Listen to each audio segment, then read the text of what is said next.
நம்ம ஏஐ வர்றதுக்கு முன்னாடி பைத்தான் சின்டாக்ஸ் கற்றுக்கிட்டோம், ஃபங்க்ஷன்ஸ் அண்டர்ஸ்டாண்ட் பண்ணோம், அதுக்கப்புறம் ப்ராப்ளம் சால்விங் ப்ராக்டிஸ் செஞ்சோம். ப்ராக்டிஸ் செஞ்சு முடிஞ்சதுக்கப்புறம் நம்ம வேலைக்கு இன்டர்வியூ கொடுத்தோம். இன்றைக்கி என்ன ஆச்சுன்னா, ஏஐ வந்ததுக்கப்புறம் ப்ராப்ளம் சால்விங் முடிஞ்ச உடனே நீங்கள் சிஸ்டம்ஸ் அண்டர்ஸ்டாண்டிங் பண்ணணும்.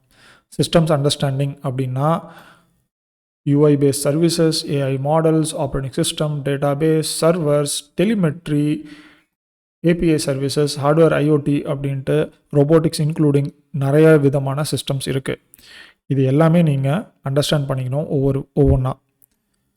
அதுக்கு நம்ம எங்கே ஆரம்பிக்கிறது? நீங்கள் ஆரம்பிக்க போகிற இடம் உங்களோட ஓன் லேப்டாப்பில் இருக்கிற டெர்மினல், அப்படி இல்லைனா கமாண்ட் ப்ராம்ப்ட் அப்படின்னு சொல்லுவாங்க. அந்த டெர்மினல் கம்ப்ளீட் பண்ணி முடிச்சதுக்கப்புறம் நீங்கள் விர்ச்சுவல் பாக்ஸ் நீங்கள் ட்ரை பண்ணலாம். அதில் வந்துட்டு வெவ்வேறு ஆப்ரேட்டிங் சிஸ்டத்தை செக் பண்ணி பார்க்கலாம். இது ரெண்டுமே நீங்கள் கம்ப்ளீட் பண்ணி முடிச்சிட்டிங்க அப்படின்னா டாக்கர் கண்டெய்னர்ஸை நீங்கள் இன்க்ளூட் பண்ண ஆரம்பிக்கலாம். இந்த டாக்கர் கண்டெய்னர்ஸ், இந்த சிஸ்டம்லாம் எனக்கு நல்லா புரிஞ்சிருச்சு அப்படின்னா நீங்கள் குபர்நெட்டிஸ்க்கு போகலாம். குபர்நெட்டிக்ஸ் போகணும் அப்படிங்கிறது ரிக்குவயர்மெண்ட் கிடையாது.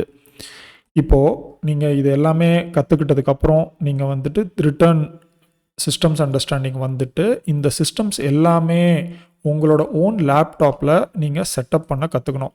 ஏன் ஓன் லேப்டாப் அப்படின்னு நான் சொல்கிறேன் அப்படின்னா, நீங்கள் க்ளவுடுக்கோ இல்லை வேறு ஆன்லைன் சர்வீஸுக்கோ போனீங்க அப்படின்னா அங்கே வேரியஸ் UI அப்புறம் அதுக்கான SDKs எல்லாம் நீங்கள் கற்றுக்க வேண்டியதாக இருக்கும். அது வந்து உங்களுக்கு டிஸ்ட்ராக்ஷன்ஸ் க்ரியேட் பண்ணும், டைமும் டிலே பண்ணும். நீங்கள் உங்களோட லேப்டாப்லேயே எல்லாமே செட் பண்ண கற்றுக்கிட்டீங்க அப்படின்னா நீங்கள் உங்கள் AI யூஸ் பண்ணி ரொம்ப சுலபமாக உங்களோட டைம், உங்களோட மணி, உங்களோட எஃபர்ட் எல்லாமே சேவ் பண்ணலாம். ஏன்னா ஏஐ வந்துட்டு உங்களோட லேப்டாப்பில் டேரெக்டாக இப்போலாம் ஒர்க் பண்ண ஆரம்பிச்சிருச்சு. கிளாட் கோட், ஆன்டிகிராவிட்டி அப்படின்ட்டு நீங்கள் நிறைய ஐடிஸ் வந்துட்டு வச்சு நீங்கள் வேலை செய்யலாம். அதனால் முடிஞ்ச லெவலுக்கு க்ளவுடுக்கு போகிறத அவாய்ட் பண்ணுங்கள். எல்லா வேலையும் உங்களோட, நான் சொன்ன மாதிரி உங்களோட டெர்மினல்லையும் உங்களோட விர்ச்சுவல் பாக்ஸ்லேயுமே பண்ணுறதுக்கு ட்ரை பண்ணுங்கள். அப்படி முடியலன்னா டாக்கர் கண்டெய்னர்ஸ் எடுத்துகிட்டு வாங்க. இதில் உங்களுக்கு ஏதாவது டவுட்ஸ் இருந்தது அப்படின்னா என்கிட்ட கேளுங்க.